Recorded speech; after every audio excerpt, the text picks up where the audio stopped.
French revolution, France में क्रांति हुई भाई। फ्रांस में कब क्रांति हुई थी बताओ? 1789 में। फ्रेंच रिवॉल्यूशन में क्या हुआ था, जो फ्रांस का जो राजा था उसको हटाया गया और वहां पे डेमोक्रेसी जैसी व्यवस्था लेकर आई भाई। जो सोवरेनिटी थी, देखो मैं समझाऊंगा, सिर्फ ये पॉइंट है, सारे के सारे नोट्स में लिख रखे हैं, मैं सिर्फ समझाने पे ज्यादा फोकस करूंगा ताकि जब तुम नोट्स पढ़ोगे ना बड़ी आसानी से समझ लोगे। देखो फ्रांस की क्रांति में क्या हुआ, जो सोवरेनिटी है ट्रांसफर टू कॉमन पीपल, आम आदमियों तक सोवरेनिटी ट्रांसफर हो गई। पहले डिसीजन लेने वाला कौन था? राजा। अब डिसीजन लेने वाले कौन है? आम आदमी। ठीक है। Good evening, good evening.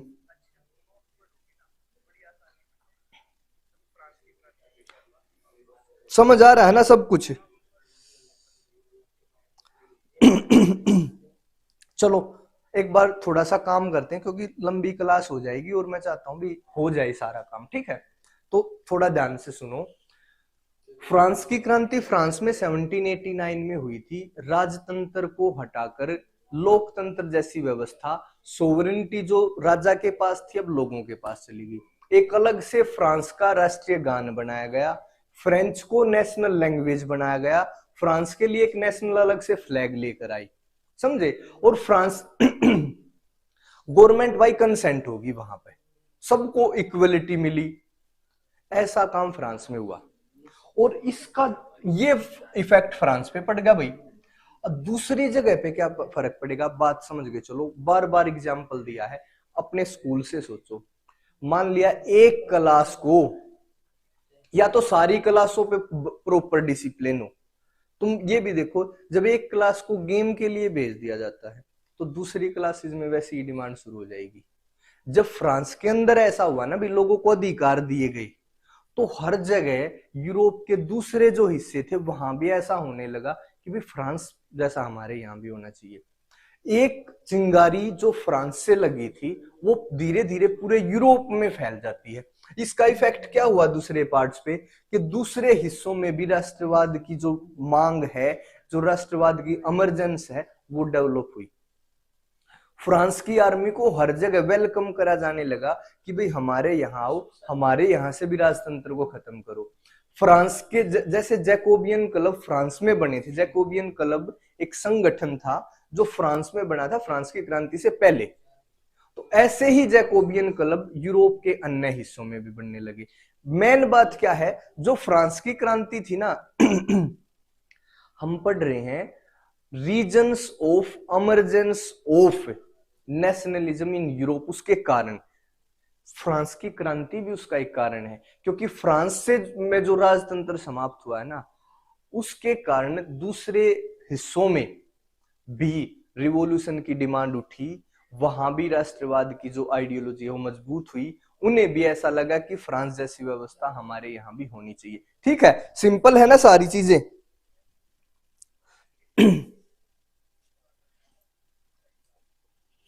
कोई नहीं, जिसका भी पेपर है कल का, हाँ इंग्लिश का पेपर है शायद 12th क्लास का, तो उसको आप इंग्लिश को करो। और देखो जैसा हमारे से बना वो मैं कोशिश करी है भाई, उसके अलावा तो पूरा साल है। बाकी आगे तो ऐसा कर देंगे कि किसी चीज की जरूरत नहीं बचेगी, किसी भी सब्जेक्ट की। थोड़ा लेट हूं और इस चीज का थोड़ा दुख भी है भाई, जो अपनी क्लास थी उसके लिए मैं पूरा नहीं कर पाया, बट फिर भी जैसा है, जैसी औकात है वैसी कर रहे हैं। ठीक है, बाकी अपनी तैयारी करो भाई अच्छे से। अब है नेपोलियन ईरा।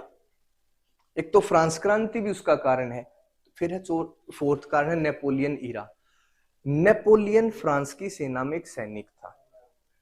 अपनी कुशल नेतृत्व स्किल्स के कारण वो एक समय फ्रांस का राजा बन गया भाई। राजा बनने के बाद उसने क्या करा, वो एक नेपोलियन कोड लेकर आया। Napoleonic code, Napoleon code 1804। ये याद रखना भी 1804 में लेकर आया था। इस कोड में उसने क्या बोला, देखो उसने बोला भाई डेमोक्रेसी तो है नहीं क्योंकि मैं फ्रांस का राजा हूं, बट अधिकार सारे डेमोक्रेसी वाले दे दूंगा।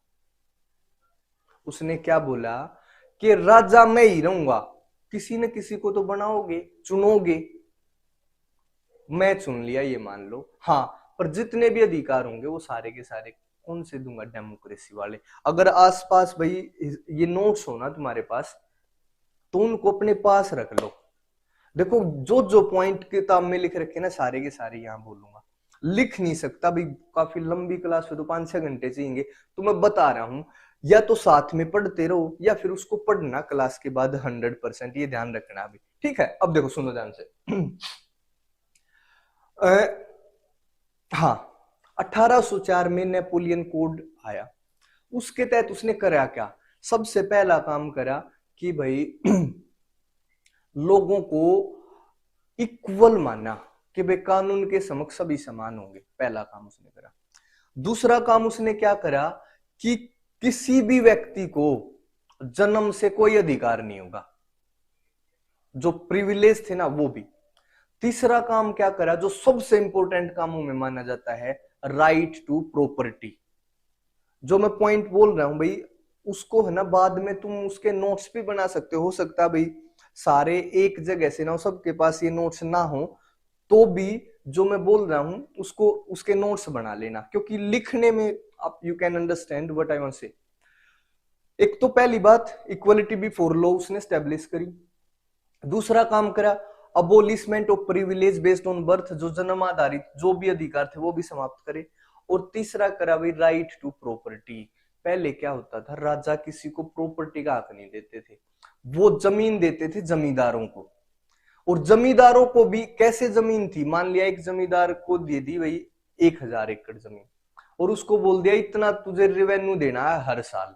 अगर वो रेवेन्यू नहीं दे पाता तो उस जमींदार से उसकी जमीन छीन के दूसरे जमींदार को दे दी। कभी किसानों को दे देते, कभी जो गांव के जो हेडमैन थे उनको दे देते। तो किसी ने भी जमीन के लिए, जमीन को ज्यादा प्रोडक्टिव बनाने के लिए काम नहीं किया। जब आपको ये पता है कि ये मेरी जमीन है ही नहीं, पता नहीं कब छीन ली जाएगी, तो आप उस पर काम कैसे करोगे अच्छे से? नेपोलियन ने क्या करा कि भाई किसानों को जमीन दे दी, जमींदारी व्यवस्था को समाप्त कर दिया, फ्यूडल सिस्टम बोलते थे उसको, फ्यूडल सामंती व्यवस्था भी, उसको समाप्त कर दिया, और लोगों को जमीन दे दी, भाई तुम्हारी है जमीन। अब क्या होगा, जमीन दोगे तो फिर लोग उन पे मालिकाना हक होगा, तो लोग उस पे फिर अच्छे से कृषि कर सकते हैं। उन्होंने क्या करा, नेपोलियन ने और भी गिल्ड रेस्ट्रिक्शंस को हटाया। गिल्ड रेस्ट्रिक्शंस का मतलब क्या होता है कि गिल्ड होती है कुछ जो एक तरीके का व्यवसाय करते हैं जो आदमी, उनका एक संगठन, और वो किसी नए आदमी को वैसा व्यवसाय करने से रोकते थे। जैसे मान के चलो सुनार है एक शहर के अंदर, 20 सुनार की दुकान है, और अगर मैं चाहूं कि मैं भी खोल लूं तो वो 20 का जो ऑर्गेनाइजेशन हो मुझे खोलने नहीं दे रहा। तो इसने क्या करा, ये जो गिल्ड रेस्ट्रिक्शन थी ना इनको समाप्त कर दिया, ठीक है? वहां का जो ट्रांसपोर्ट और कम्युनिकेशन का सिस्टम था उसको बेहतर बनाया। भाई जो बात सुनो, जो एडमिनिस्ट्रेटिव डिवीजन थी ना उनको सिंप्लीफाई करा। बहुत सारे हिस्सों में यूरोप टूटा हुआ था, जहां पे नेपोलियन गया उसने वहां की एडमिनिस्ट्रेटिव जो डिवीजन्स थी, जो सैकड़ों सैकड़ों हिस्सों में टूटी हुई थी, उनको थोड़ा सिंप्लीफाई करने की कोशिश करी। साथ में नेपोलियन ने और क्या करा, एक बात ध्यान रखना, नेपोलियन ने लगभग वो काम करे जो एक डेमोक्रेसी में किसी भी व्यक्ति को करने चाहिए। जय श्री राम, गुड इवनिंग, ध्यान से पढ़ो, ठीक है? तो नेपोलियन ने अच्छे काम करे भाई। हाँ, uniform system of weight and measurement, सबसे इंपॉर्टेंट कामों में से, कि उसने क्या करा, पहले क्या होता था कि यहां पे वेट है 1 किलो के लिए 1000 ग्राम, दूसरी जगह गए तो पता चला भाई 1000 ग्राम की जगह उसको 990 ग्राम में तोला गया, फिर एक जगह गए वो 1010 ग्राम में तोला गया, ठीक है? तो अलग अलग जगह पे अलग अलग वेट एंड मेजरमेंट के रूल थे। इसने क्या करा, यूनिफॉर्म वेट एंड मेजरमेंट का सिस्टम लागू करा पूरे जहां पे भी इसका शासन था। इसकी 3 कमी थी, एक तो ये तो इसके पॉजिटिव इफेक्ट हो गए, एक नेगेटिव भी चीजें जो नेपोलियन के काल में आई। सबसे पहली अब्सेंस ऑफ पॉलिटिकल फ्रीडम। इसने क्या बोला था, राजा अपन नहीं रहेगा, काम करूंगा सारे अच्छे, पर राजा कौन रहेगा, नेपोलियन। बस अब्सेंस ऑफ पॉलिटिकल फ्रीडम लिख रखी है सारी किताबें, बुक में भी है, सारी चीजें गिवन है, नोट्स में भी सारी चीजें गिवन है।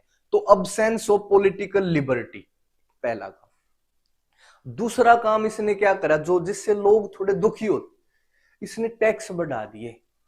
क्यों बढ़ाए हैं भाई टैक्स, एक बात समझो। टैक्स बढ़ाने का कारण क्या था, नेपोलियन चाहता था मैं पूरे यूरोप पे शासन करूं, और अगर पूरे यूरोप पे शासन करना है तो क्या करना पड़ेगा, बड़ी आर्मी चाहिएगी, बड़ी आर्मी चाहिएगी तो एक्सपेंडिचर, उसका खर्च ज्यादा होगा, और खर्च ज्यादा होगा तो कहां से आएगा, टैक्स के माध्यम से। तो इन्होंने टैक्स बढ़ाए थे। तीसरा काम करा सेंसरशिप, कि कोई भी न्यूज लोगों तक पब्लिश जब होगी जब नेपोलियन की टीम द्वारा चेक करी जाएगी। कोई भी चीज सरकार के खिलाफ नहीं लिखी जा सकती, ना ही बोली जा सकती, ना ही शो करी जा सकती। तो ये सेंसरशिप वाली समस्या थी। और एक लास्ट जो सबसे एक और खराब काम इन्होंने करा कि जबरदस्ती आर्मी में भर्ती करवाना, फोर्स्ड इंस्क्रिप्शन इन आर्मी। बड़ी आर्मी चाहिए है, इसका एजेंडा था पूरे यूरोप पे कब्जा करना। बड़ी आर्मी चाहिएगी तो उसमें सैनिक ज्यादा होने चाहिए। जो भी उसको ऐसा लगा हाँ भी ये सेना में भर्ती होने लायक है, तो उसको जबरदस्ती भी सेना में भर्ती करवाया। ये 3-4 काम ऐसे थे भाई नेपोलियन के समय, जिनसे लोग दुखी थे। देखो नेपोलियन कोड के माध्यम से कुछ अच्छे काम करे हैं, हमने वो देखे हैं। अभी बताया था भाई डेमोक्रेसी जैसी व्यवस्था, uniform system of weight and measurement, equality before law, abolishment of privileges based on birth, ठीक है भाई, right to property, removed guild restrictions, समझे, सिंप्लीफाइड एडमिनिस्ट्रेटिव डिविजन्स, ये सारे, अबोलिशमेंट ऑफ फ्यूडल सिस्टम, तो ये सारे काम करें। बट उसके बाद कमी क्या रही, absence of political freedom, forced inscription in army, censorship, ठीक है, और इंक्रीज टैक्सेशन। ये इसने कुछ गलत काम करे भाई।